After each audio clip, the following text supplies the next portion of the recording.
भारत माता की, भारत माता की, भारत माता की, यमुना मैया की, यमुना मैया की, यमुना मैया की।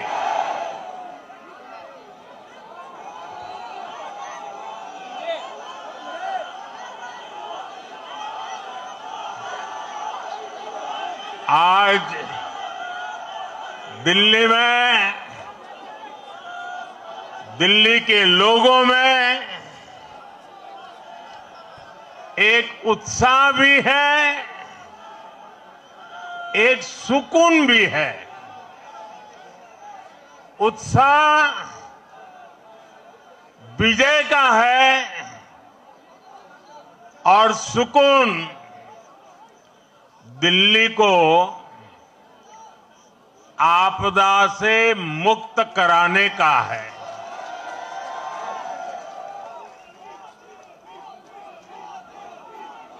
साथियों, मैंने हर दिल्ली वासी के नाम एक पत्र भेजा था और आप सबने हर परिवार में मेरा एक पत्र पहुंचाया था और मैंने दिल्ली से प्रार्थना की थी कि 21वीं सदी में भाजपा को सेवा का अवसर दीजिए, दिल्ली को विकसित भारत की विकसित राजधानी बनाने के लिए भाजपा को मौका दीजिए। मैं दिल्ली के हर परिवारजन को मोदी की गारंटी पर भरोसा करने के लिए दिल्ली वासियों को सर झुका करके नमन करता हूं।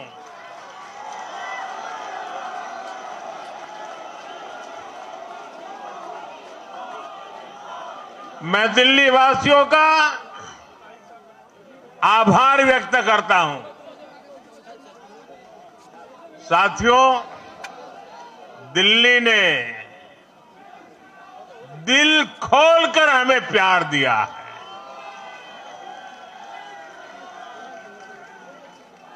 और मैं दिल्ली वासियों को फिर से एक बार विश्वास दिलाता हूं, आपके इस प्यार को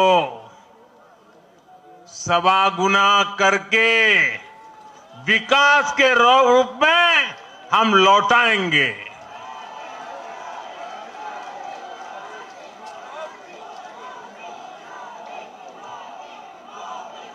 दिल्ली के लोगों का ये प्यार, ये विश्वास हम सभी पर एक कर्ज है।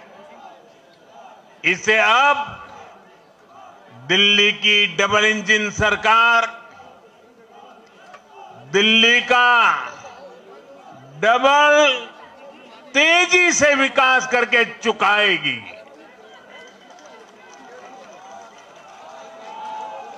साथियों,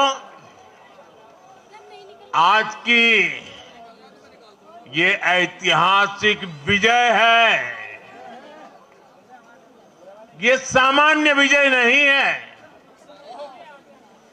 दिल्ली के लोगों ने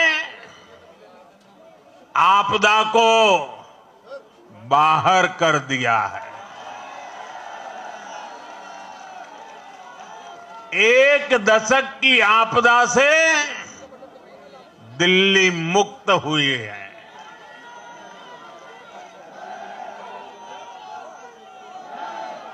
साथियों,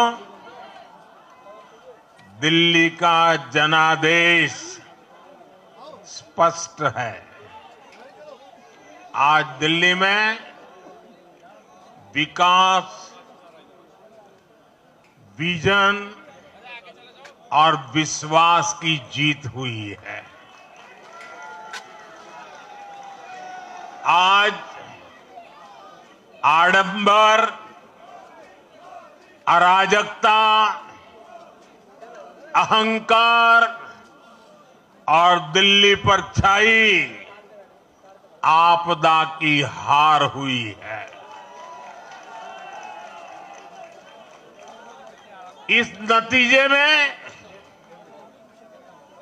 भाजपा के कार्यकर्ताओं की दिन रात की मेहनत, उनका परिश्रम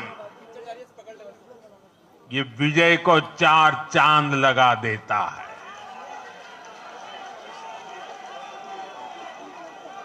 और आप सभी कार्यकर्ता इस विजय के हकदार हैं। मैं भाजपा के प्रत्येक कार्यकर्ताओं भी आप सबको ये विजय की बहुत बहुत बधाई देता हूं।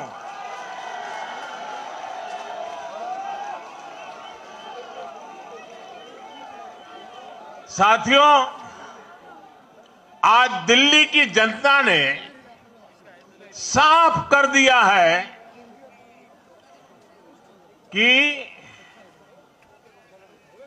दिल्ली की असली मालिक सिर्फ और सिर्फ दिल्ली की जनता है।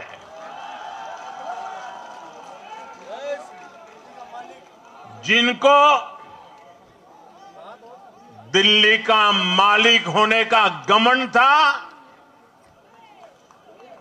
उनका सच से सामना हो भी गया।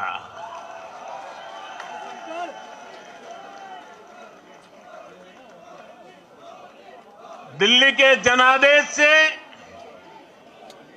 ये भी स्पष्ट है कि राजनीति में शॉर्टकट के लिए, झूठ और फरेब के लिए कोई जगह नहीं है।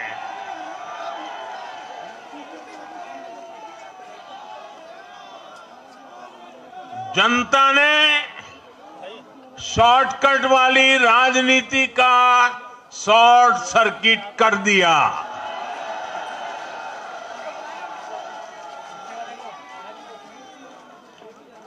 साथियों, दिल्ली के लोगों ने लोकसभा के चुनाव में मुझे कभी भी निराश नहीं किया। 2014, 2019, 2024 तीनों चुनाव में दिल्ली के लोगों ने बीजेपी को 7 की 7 सीटों पर भव्य विजयी बनाया।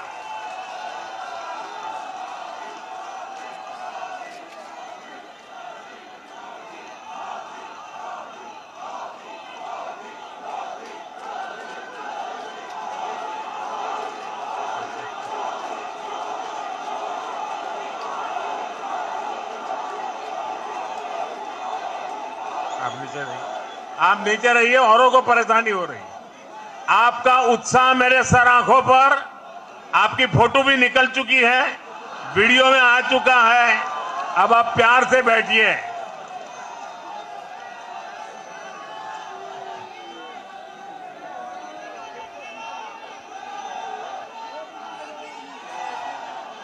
साथियों, 3 बार लोकसभा में 100% विजय दिलाने के बाद, लेकिन मैं देख रहा था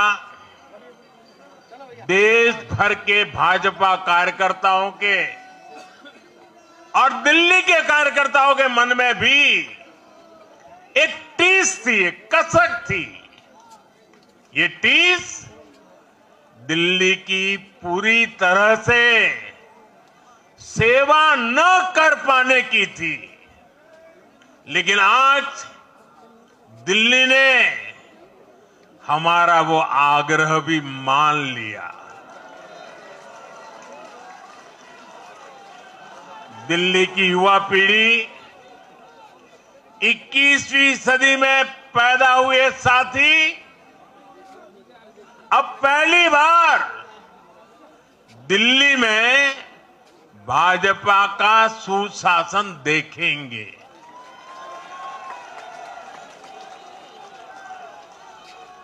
आज के नतीजे दिखाते हैं कि भाजपा की डबल इंजन सरकार के लिए देश में कितना भरोसा है।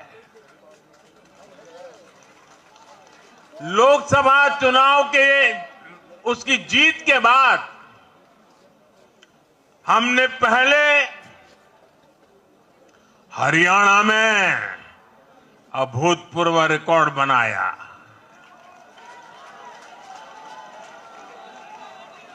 फिर महाराष्ट्र में नया रिकॉर्ड बनाया,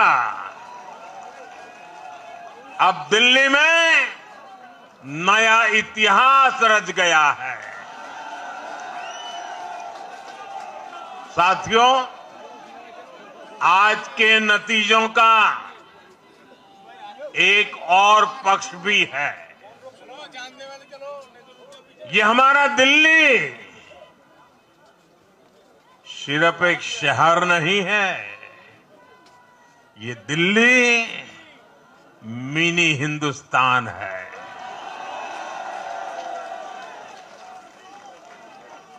ये लघु भारत है।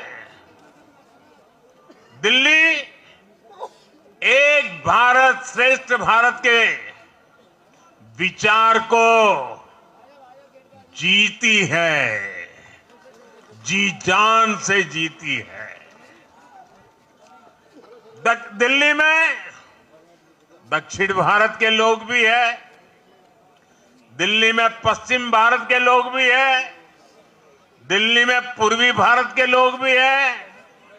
एक तरह से दिल्ली विविधताओं से भरे भारत का लघु रूप है।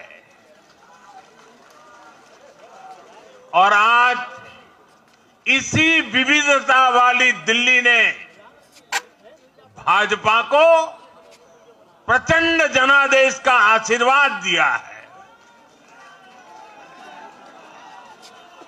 दिल्ली का ऐसा कोई क्षेत्र नहीं, कोई ऐसा वर्ग नहीं जहां कमल न खिला हो। हर भाषा बोलने वालों ने, हर राज्य के लोगों ने दिल्ली में भाजपा के कमल निशान पर वोट दिया है। और साथियों, इस चुनाव में मैं जहां भी गया, मैं गर्व से कहता था कि मैं तो पूर्वांचल से सांसद हूं।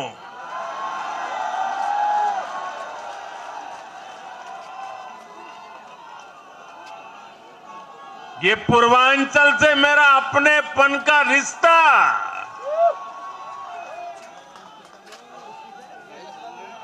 पूर्वांचल के लोगों ने इस रिश्ते को प्यार की, विश्वास की नई ऊर्जा दे दी, नई ताकत दे दी। इसलिए मैं पूर्वांचल के लोगों का, पूर्वांचल के एक सांसद के नाते विशेष रूप से आभार व्यक्त करता हूं।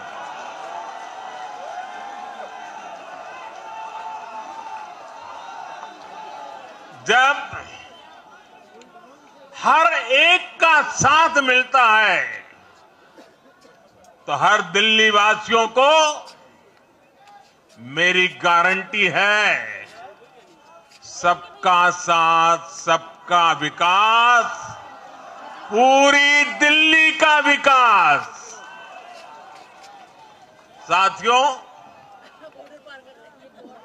दिल्ली के इस विजय उत्सव के साथ साथ आज अयोध्या के मिल्कीपुर में भी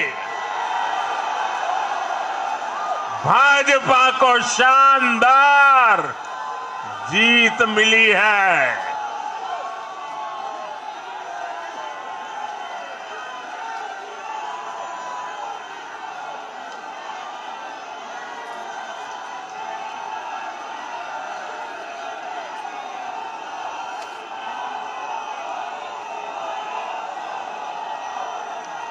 हर वर्ग ने भारी संख्या में भाजपा के लिए मतदान किया है, अभूतपूर्व विजय दिया है।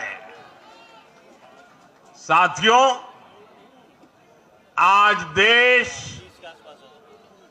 तुष्टीकरण नहीं बल्कि भाजपा के संतुष्टीकरण की पॉलिसी को चुन रहा है। साथियों, दिल्ली में धरना प्रदर्शन की राजनीति, टकराव और प्रशासनिक अनिश्चितता ने दिल्ली के लोगों का बहुत नुकसान किया है। आज दिल्ली के विकास के सामने से एक बड़ी रुकावट आप सब दिल्ली वासियों ने दूर कर दी है।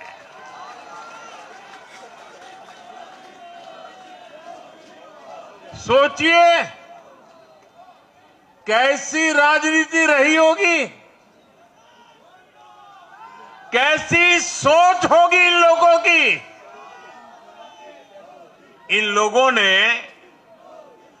मेट्रो का काम आगे बढ़ाने से रोका, इन आपदा वालों ने झुग्गी वालों को घर देने से रोका, इन आपदा वालों ने आयुष्मान भारत योजना का लाभ भी दिल्ली के लोगों को मिलने नहीं दिया। अब दिल्ली के लोगों ने साफ संदेश दिया है, गवर्नेंस।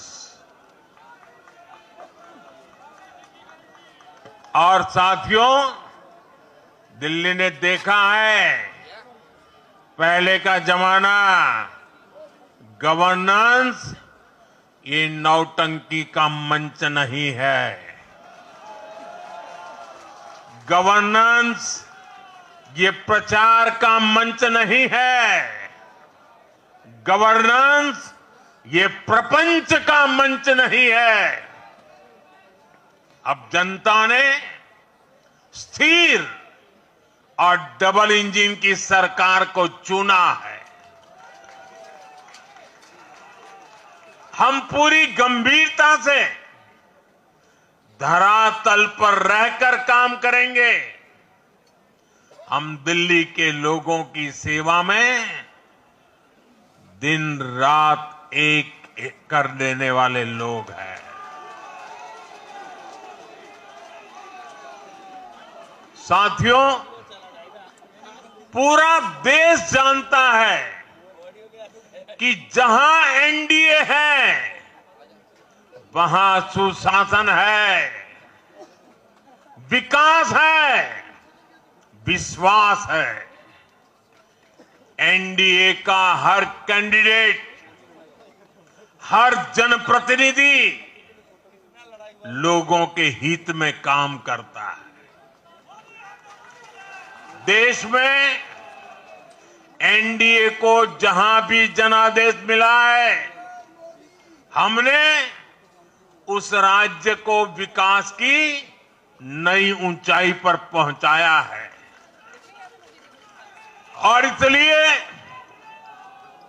भाजपा को लगातार जीत मिल रही है। लोग हमारी सरकारों को दूसरी बार, तीसरी बार चुन रहे हैं। उत्तराखंड, हरियाणा, उत्तर प्रदेश, एमपी में गुजरात, गोवा, महाराष्ट्र, बिहार में, असम, अरुणाचल, मणिपुर में, हर राज्य में हमें दोबारा सत्ता मिली है। साथियों, यहां दिल्ली के बगल में यूपी है। एक जमाने में उत्तर प्रदेश की कानून व्यवस्था कितनी बड़ी चुनौती थी और सबसे बड़ा चैलेंज नारी शक्ति के लिए होता था। यूपी में दिमागी बुखार का कहर बरसता था, लेकिन हमने इसका अंत करने के लिए संकल्पबद्ध होकर काम किया। आप याद करिए, महाराष्ट्र में हर साल सूखे के कारण हमारे अन्नदाताओं पर कितना बड़ा संकट आता था, लेकिन हमारी सरकार आने के बाद हमने जल युक्त शिविर जैसे अभियान चलाकर किसानों तक पानी पहुंचाया। हरियाणा में किसी को बिना खर्ची, बिना पर्ची के सरकारी नौकरी नहीं मिलती थी, लेकिन आज बीजेपी ने वहां सुशासन का नया मॉडल स्थापित कर रही है। पूर्वोत्तर में हमारी सरकारों ने वहां के लोगों को विकास की नई धारा से जोड़ा है। एक जमाना था जब गुजरात में पानी का इतना बड़ा संकट था, खेती किसानी मुश्किल थी, लेकिन आज वही गुजरात एग्रीकल्चर पावर हाउस बनकर उभरा है। आप याद करिए, नीतीश जी के पहले बिहार किस हालत में था। बिहार में नीतीश जी को अवसर मिला, बदलाव भी तभी आया जब एनडीए की सरकार आई।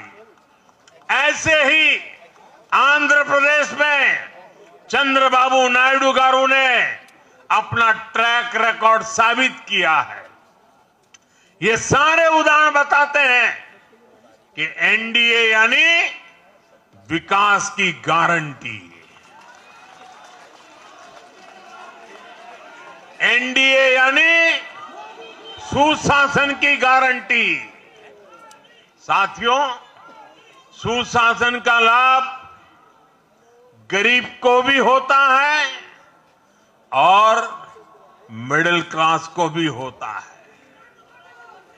इस बार दिल्ली में गरीब, झुग्गी में रहने वाले मेरे भाई बहन, हमारे मिडिल क्लास ने भाजपा को जबरदस्त समर्थन दिया है।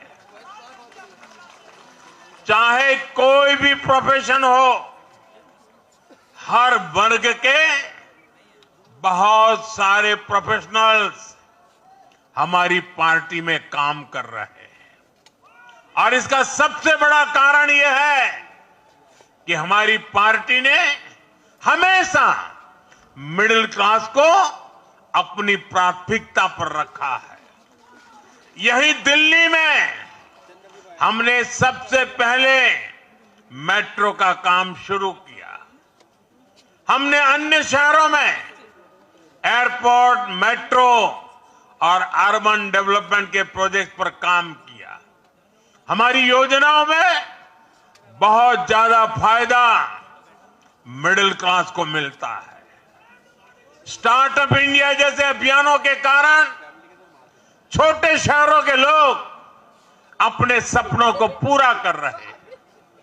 आयुष्मान भारत और जन औषधि केंद्रों के कारण देश के करोड़ों लोगों को अच्छी स्वास्थ्य सुविधाएं मिल रही है। साथियों, देश की नारी शक्ति का आशीर्वाद हमारा सबसे बड़ा रक्षा कवच है।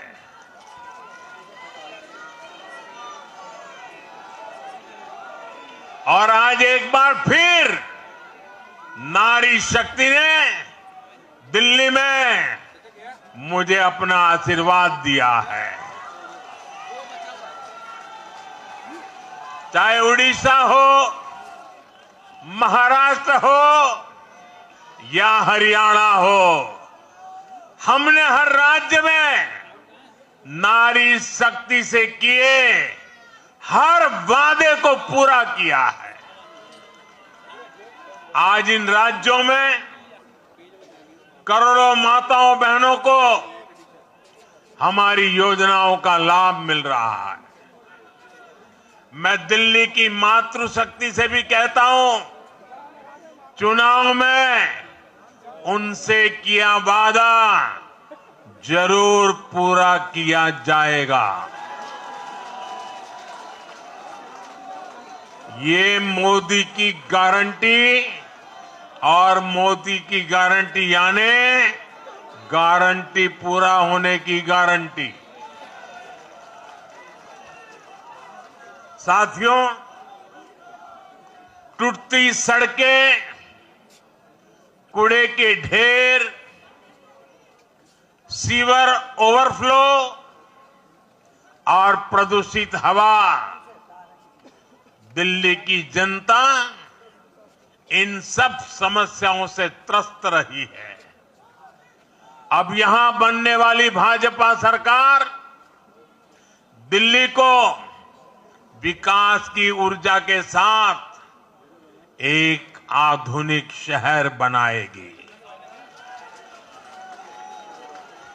साथियों, पहली बार दिल्ली एनसीआर के हर प्रदेश में बीजेपी का शासन आया है। आजादी के बाद ये पहली बार हुआ है। राजस्थान में, यूपी में, हरियाणा में, ऐसे पड़ोस के हर राज्य में भाजपा की सरकारें हैं। ये बहुत ही सुखद संयोग है। जरा इनको नींद आ रही है, तबीयत खराब है, जरा डॉक्टर देख लीजिए। इस कार्यकर्ता को पानी पिला दीजिए, शायद तबीयत ठीक नहीं है, इनको जरा संभालिए। हाँ, नहीं, वो थोड़े अनईजी लग रहे हैं। हाँ, पानी पिलाइए, थोड़े अनईजी लग रहे हैं।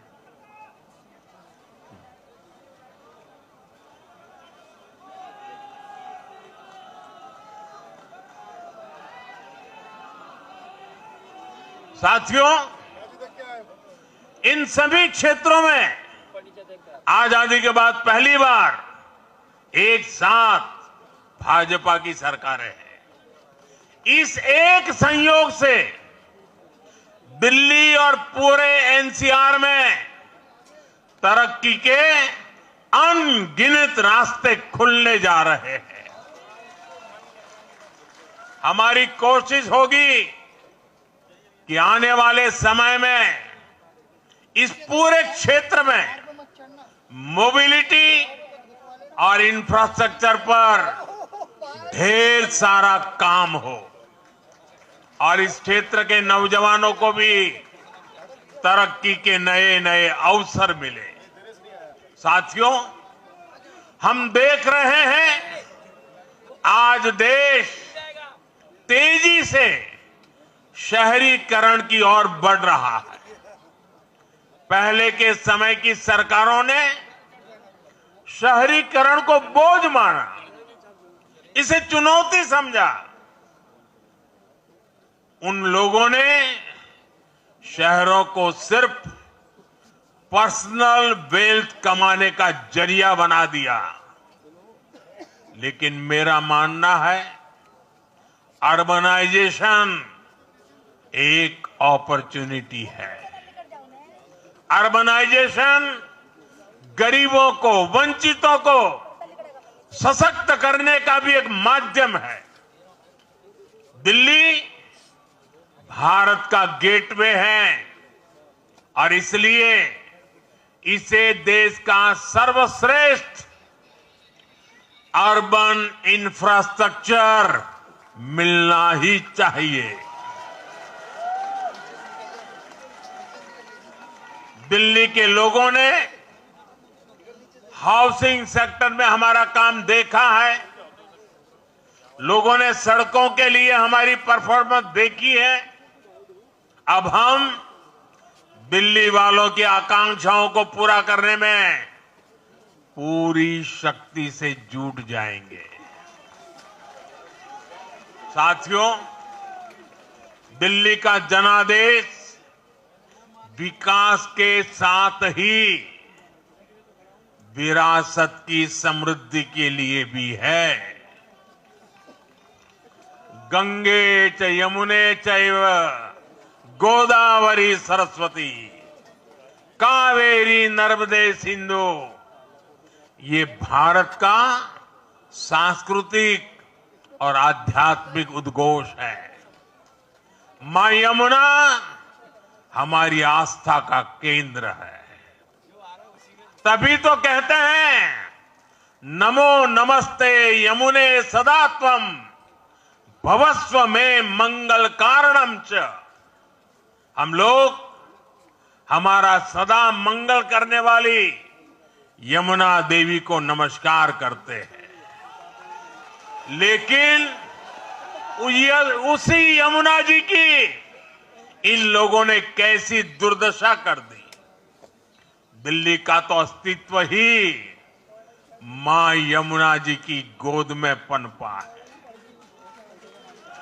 दिल्ली के लोग यमुना जी की इस पीड़ा को देखकर कितना आहत होते रहे हैं, लेकिन दिल्ली की आपदा ने इस आस्था का अपमान किया।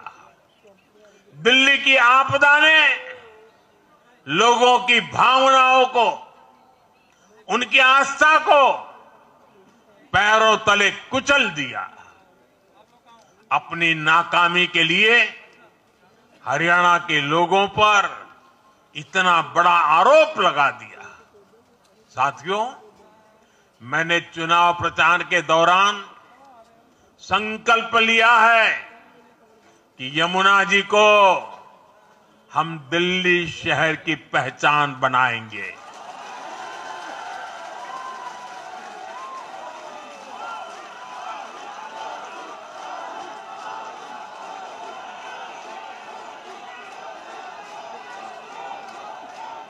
मैं जानता हूं ये काम कठिन है, मैं ये भी जानता हूं ये काम बहुत लंबे समय का है। गंगा जी का देखिए, राजीव गांधी के जमाने से वो काम चल रहा है। समय कितना ही क्यों न जाए, शक्ति कितनी ही क्यों न लगे, लेकिन अगर संकल्प मजबूत है तो यमुना जी के आशीर्वाद रहने वाले हैं। हम मां यमुना जी की सेवा के लिए हर प्रयास करेंगे, पूरे सेवा भाव से काम करेंगे।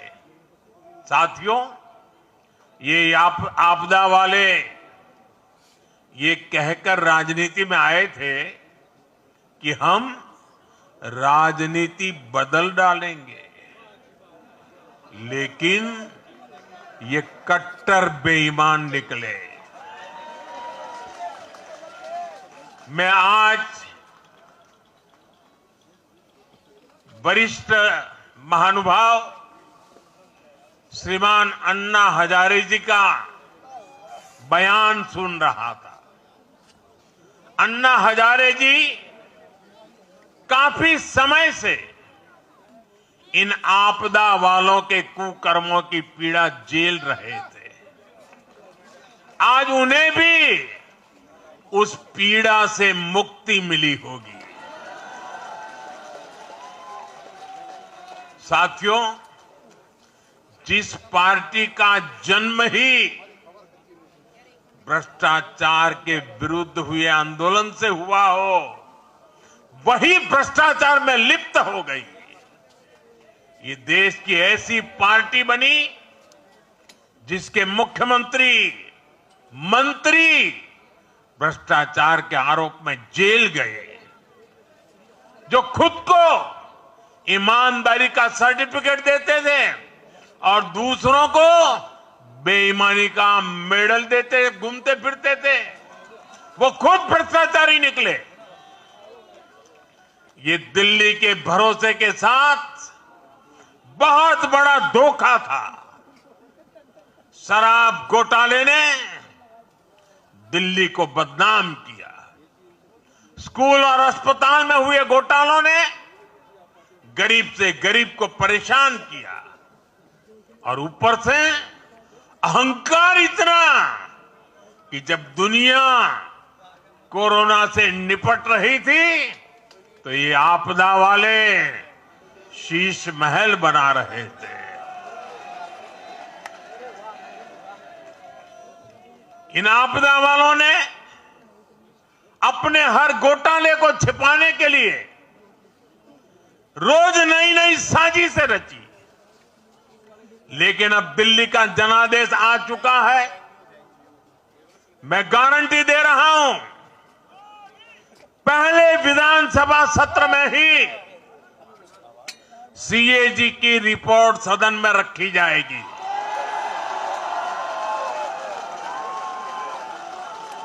भ्रष्टाचार के हर तार की जांच होगी और जिसने भी लूटा है उसको लौटाना पड़ेगा।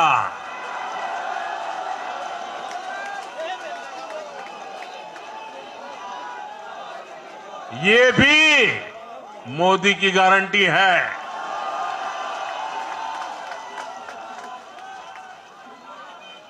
साथियों, आज जनता ने फिर एक बार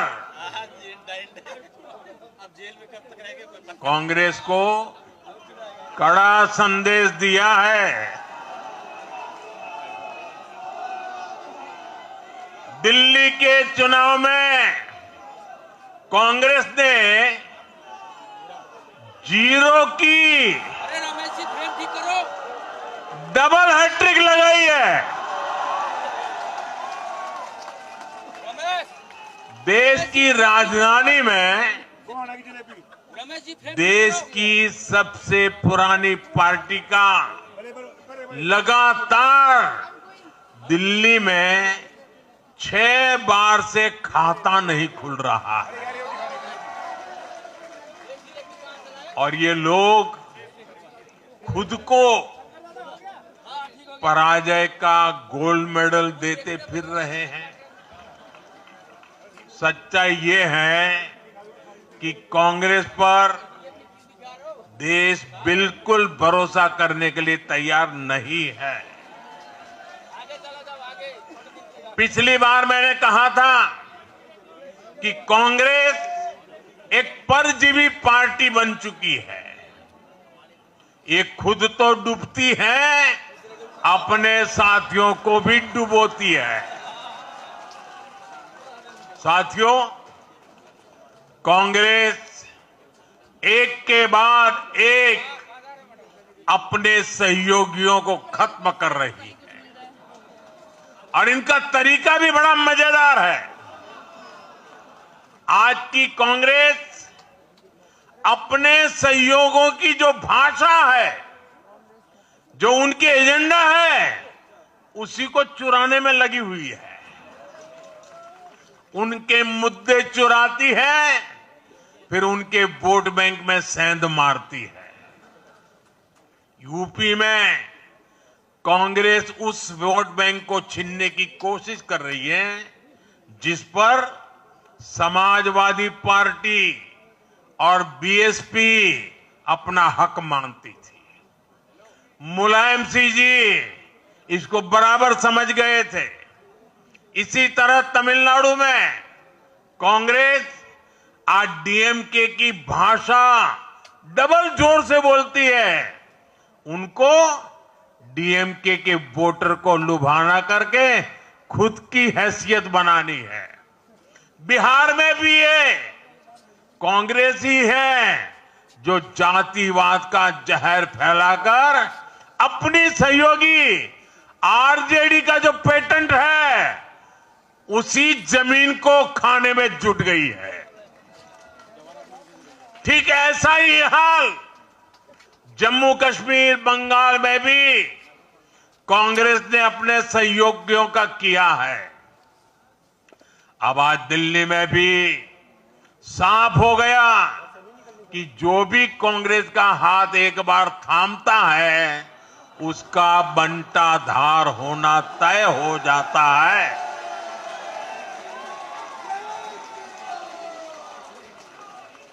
और जो राजनीति का अध्ययन करते हैं उनके लिए मैं आज एक काम छोड़ देता हूं। देखिए, इन्होंने 2014 के बाद 5 साल तक ये कोशिश की, हिंदू बनने की कोशिश की। मंदिरों में जाना, मालाएं पहनना, पूजा करना, भांति भांति की कोशिश की। उनको लगा कि ये करेंगे तो बीजेपी की वोट बैंक में हम सेंध मार करके कुछ ले आएंगे, लेकिन उनकी दाल गली नहीं। तो आपने देखा होगा पिछले कुछ वर्षों से उन्होंने वो रास्ता बंद कर दिया। उन्होंने माना कि ये भाजपा का क्षेत्र है, उसमें पैर नहीं डाल सकते। अब जाए तो जाए कहा, तो ये राज्यों की जो अलग अलग पार्टियां अलग अलग अपने मुद्दों पर जो अपनी जान चला रही हैं, अब उनकी नजरें उन पर है। और इसलिए, और वो भी समझ गए होंगे, बोलते नहीं होंगे, समझ गए होंगे कि ये उनको ही खा रहे हैं। साथियों, इंडी गठबंधन के दल अब कांग्रेस का ये कैरेक्टर समझने लगे हैं। इंडी वालों को ये एहसास हो रहा है कि जिस वोट बैंक को उन्होंने कांग्रेस से छीना है, अब कांग्रेस उसे वापस पाने में जुटी है। इसलिए दिल्ली में हमने देखा, इंडी के ही दलों ने एकजुट होकर कांग्रेस को हैसियत बताने की कोशिश की, अपने वोट बैंक को रोकने की कोशिश की। ये मीडिया वालों को पता नहीं, समय नहीं मिला। अब तो समय ही समय है उनके पास। इंडी गठबंधन पूरा दिल्ली में कांग्रेस के खिलाफ मैदान पे उतरा था, और फिर भी क्या हाल हुआ देखिए, दोनों तरफ। साथियों, वो कांग्रेस को रोकने में तो सफल रहे, लेकिन आपदा को बचाने में कामयाब नहीं हो पाए। साथियों, कांग्रेस का हाथ थामने वाले इसलिए भी बर्बाद हो रहे हैं क्योंकि आज कांग्रेस वो कांग्रेस नहीं है जो आजादी के आंदोलन के समय थी, जो आजादी के बाद कुछ दशकों तक थी। आज वो कांग्रेस नहीं है। आज कांग्रेस देश हित की नहीं, अर्बन नक्सलियों की राजनीति कर रही है। कांग्रेस के नेता जब कहते हैं वो भारत से लड़ रहे हैं, इंडियन स्टेट से लड़ रहे हैं, ये नक्सलियों की भाषा है। ये समाज में, देश में अराजकता लाने की भाषा है।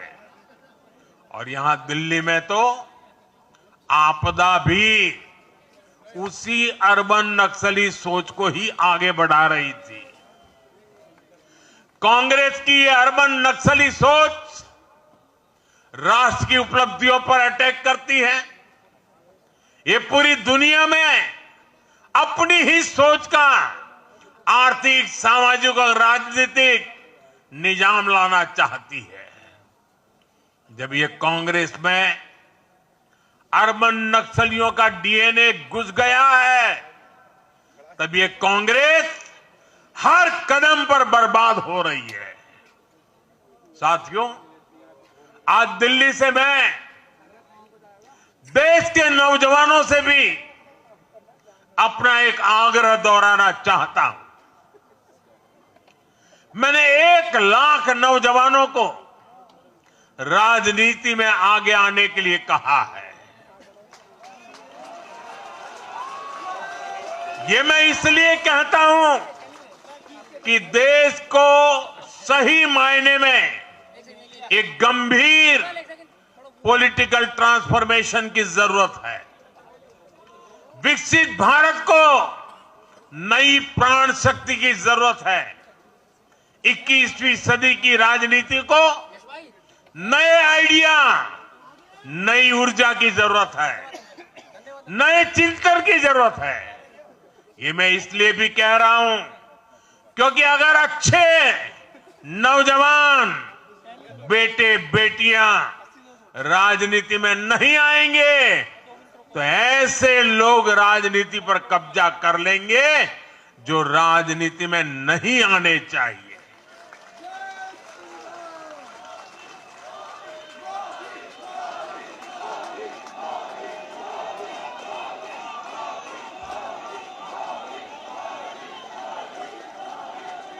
साथियों, सफलता असफलता अपनी जगह पर है, लेकिन देश को धूर्तता और मूर्खता की राजनीति नहीं चाहिए। एक तरफ धूर्तता है तो दूसरी तरफ मूर्खता है। देश का तेजस्वी युवा अगर राजनीति में नहीं आएगा तो देश धूर्तता और मूर्खता की राजनीति में फंस जाएगा। विकसित भारत बनाने के लिए हमें राजनीति में नयापन लाना है, हर स्तर पर इनोवेशन लाना है। साथियों, हमारी ये विजय नई जिम्मेदारी लेकर आई है।